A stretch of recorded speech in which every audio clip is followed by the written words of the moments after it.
Hey everybody, what's up? What is up? It is 11:05, which means, and it's Monday. And you know what that means? Monday Night Raw has just gone off the air. So we are doing Monday Night Review. Yes, indeed. And tonight was a pretty good show. Actually, no, that doesn't even do it justice. Tonight was a great show. From start to finish. From start to finish. Action-packed, non-stop. Oh, and the drama. Yep, so it was a good night. So, let's kick off with the opening match. The finals in the tag team tournament to determine number one contenders for Team Hell No's World Tag Team Championships at Hell in a Cell. Rey Mysterio and Sin Cara took on the Rhodes Scholars. Now, this match was back and forth. Neither team wanted to give up, but after some shady bullshit from the Rey Mysterio and Sin Cara had it won, and then what's the idiot's name? Damon Sandow blocked the referee from covering from counting to three, and as Rey Mysterio would chase him out of the ring, Cody Rhodes nailed him from behind with the crossroads. So your new number one contenders are the Rhodes Scholars. Rhodes Scholars, boo. Boo, boo, boo. Booty hoo hoo. Next match, brand new Intercontinental Champion Kofi Kingston took on Michael McGillicuddy.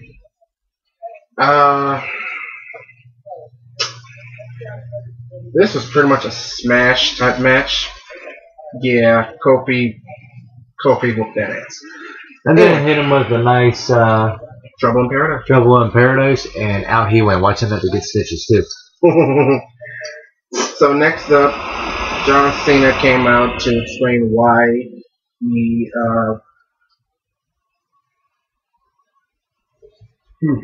why he didn't go for the title. Yeah. Basically, he just said Ryback was hungry. It's a new change, and the change is Ryback. Basically, and of course, it wouldn't be a Monday Night Raw if CM Punk didn't interrupt somebody. So he interrupts John Cena. So he comes out yakking his gun, saying, "Oh, you can say all you want about change and this and that."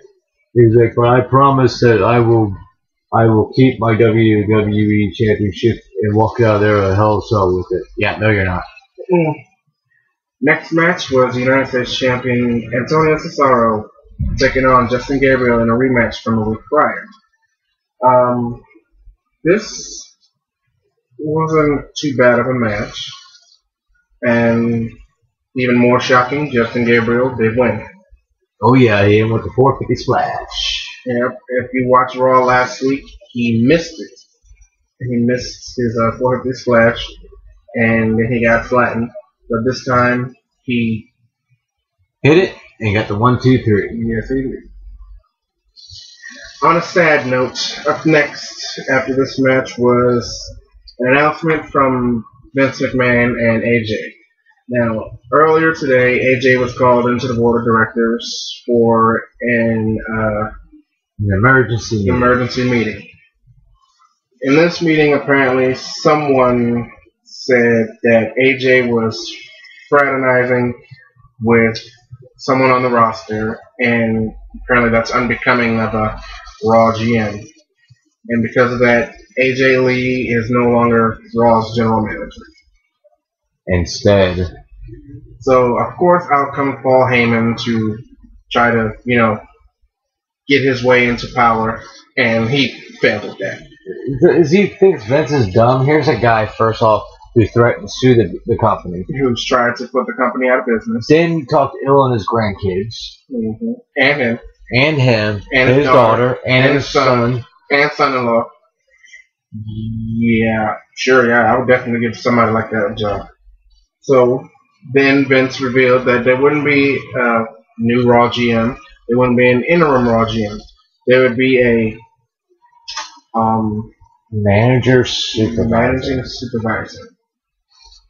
Yeah. And that was revealed to be Vicky fucking Guerrero. Really? So once again, this bitch has power and authority. Which she will abuse and let all the bad guys get their way. Especially Dolph Ziggler. Yep. So now, tell me if this seems, awkward to anyone but me. Apparently someone made alleged remarks and accusations about AJ and a certain WWE superstar, and miraculously, Vicky is named her replacement. And here's a lady that fraternized so many superstars when she was in power, out of power, don't matter when. After her husband died, she became a little hoe on the roster. Yeah, she became a slut. She even prance around and says she's a cougar of the WWE. Right after Eddie Guerrero passed away, who was it first? It was Edge. Then it was some dude that nobody remembers. Then it was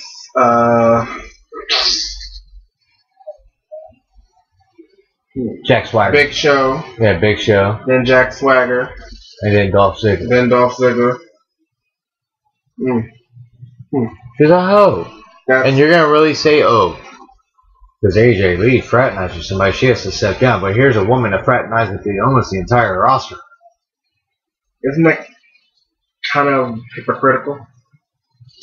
Anyway, on with the show. Up next, it was... Oh, did we mention that as Vicky made her first announcement as the new head of Raw, she made a champion versus champion lumberjack match, the biggest in Raw history. Sheamus versus CM Punk. And then she decided to get smart with AJ, and AJ whooped that ass. Yes, did she ever? AJ whooped that ass. Not to mention Paul Heyman tried to weasel his way out of the match with Ryback for CM Punk. But, and she said no. At least Vicky did the right thing and said no. Yeah. Speaking of Ryback, he was in a match following that whole bullshit fiasco. Ryback took on former Intercontinental Champion, The Miz. Needless to say, Ryback wiped the floor with The Miz.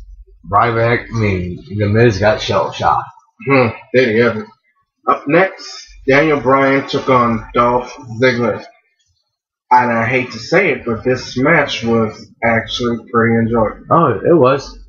For two people that I can't stand, I was actually enjoying that match. Kane went to go boost up the audience. Yeah, Kane went to, help out Daniel Bryan by get the people chanting, getting them all pumped up. But Daniel Bryan, that fucking retarded little goat face, couldn't see what Kane was trying to do, and then he got zigzagged. Dolph Ziggler came out on top. Up next, of some stroke of some kind of retardation, Vicky Guerrero came up with a weird, retarded version of the dating game, which she called, was a newly formed tag team game, in which Kane and Daniel Bryan would be playing in a game show with their opponents for Hell in a Cell, the Road Scholars. And Matt Striker was the host. He, excuse me, see, I can't even get that all out, but that's how dumb it was. It was just dumb. That's all y'all need to know. The Road Scholars came out, blah, blah, blah. They didn't want to participate, so they just gloated and walked off. And then Kane and Daniel Bryan won by default. And then Daniel Bryan celebrated like an R-tard. And then Kane was going to go and beat the fuck out of Matt Striker, but he ran. And then Matt Striker got smart, backed up into the Big Show. Big Show tossed that across the stage. And that segued us into the next match, which was Kane versus the Big Show. Yes. Wow, that was long-winded. So this was a pretty good match. It was back and forth. Two colossal men duking it out. And then the Road Scholars came out, basically interrupted, got Kane's attention. And then Kane got caught out of nowhere with a WMD. And then the Road Scholars came down, they beat up Daniel Bryan, who was ringside, threw him in the ring, and then they walked off. Then the announcer was like, oh, they made their mark, No, they didn't. Two guys beat up one guy. Wow, that makes you so special. Wow, you're the best. I can't believe I ever doubted you. Up next was a boring match. I think actually, as a matter of fact, it was the only boring match of the night. It was Zack Ryder versus Alberto Del Rio. And I'm not even going to go into detail. Alberto Del Rio won. There's no women's match. Yeah, I just realized that. There weren't any Divas matches. Although, backstage, after the whole thing with AJ, Eve was on the phone talking shit about AJ, saying, oh, she fraternized with this person, this person, this person, this person, who else knows who she hasn't messed with. And then she didn't know Caitlyn behind her. Caitlyn, of course, brought up what happened at Night of Champions and how they found the wig. And apparently it was Oksana who was hired by Eve to attack Caitlyn. And then Eve, of course, denied it, trying to play the innocent bitch. Caitlyn was like, no, stop being an evil witch, vindictive, manipulative witch like you are, or always have been, and just tell the truth. And instead they got to fight. And then former Divas champion Layla tried to break up the fight. And then Eve decided to push her. And then Layla and Caitlyn jumped on her ass. So that, I guess you can call that a Divas match. That was like a fucking backstage brawl. Yep, yeah, okay. So, on to the main event. The largest lumberjack match in Raw history. I'm sorry, this was kind of a write-off from what Booker T did on Friday. Yeah, when they did the lumberjack match. I mean, there was more people around the ringside area, but same concept. Kind of the same idea that Booker T did. Wow, how original, Vicky. You're doing a good job so far. So, champion versus champion lumberjack match. Sheamus versus CM Punk in a rematch for the previous match at main event. So this was a good match. Of course, back and forth. They got tossed out, tossed back in. Tossed out, tossed back in. CM Punk tried to get away, thought he was going to get some help. They tossed his ass back in. And amid chaos, as Sheamus was bro kicking people left and fucking right, the Big Show delivered a one-handed chokeslam to Sheamus, and CM Punk picked up the victory. Ick. And as he didn't even have a chance to celebrate. As soon as the 1, 2, 3 hit, 3 words. All you heard was 3 more. Oh, bone chilling. More. And you see the look on CM Punk's face. Like, oh shit. Like he just pissed himself as Ryback made a beeline for that ring and whooped CM Punk's ass. Every time he tried to run away, everybody tossed him back in. And everybody, that means nobody on the roster likes his ass. Of course, you know, the real assholes like Dolph Ziggler, Cody Rhodes, Damien Sandow, all those fucking nobodies that anybody cares about. But Ryback threw CM Punk into them. Yeah. So after dropping CM Punk a few times, he picked him up, tossed his ass over the top. That power bomb though. He like just picked him. That shit was sickening. He grabbed him by his throat, tossed him into the air, caught him with a power bomb, like boom. So you not just got shell shock to be worried about, but you got that monstrous power bomb to be worried about. Right. And I think that's what shocked CM Punk even more, that there's more in this guy's arsenal than he thinks. So all in all, what rating do you give tonight's Monday Night Raw? I get a 5. I'll give it a 5. I'm a little mad that it didn't have a Divas match. Because as of late, they've had at least 1 or 2 Divas matches on both small Raw and SmackDown. Small down. Yeah, I'm sorry. Small down. But this week they didn't have one, so that was kind of bogus.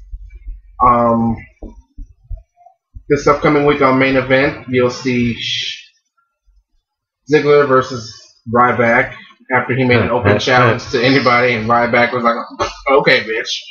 So, Ziggler, you're gonna get you're gonna get fucked up. So, this has been Viewer's Choice 2013 for our Monday Night Raw review. We will see you guys tomorrow night with our original lineup of people watching in the news and topic or two.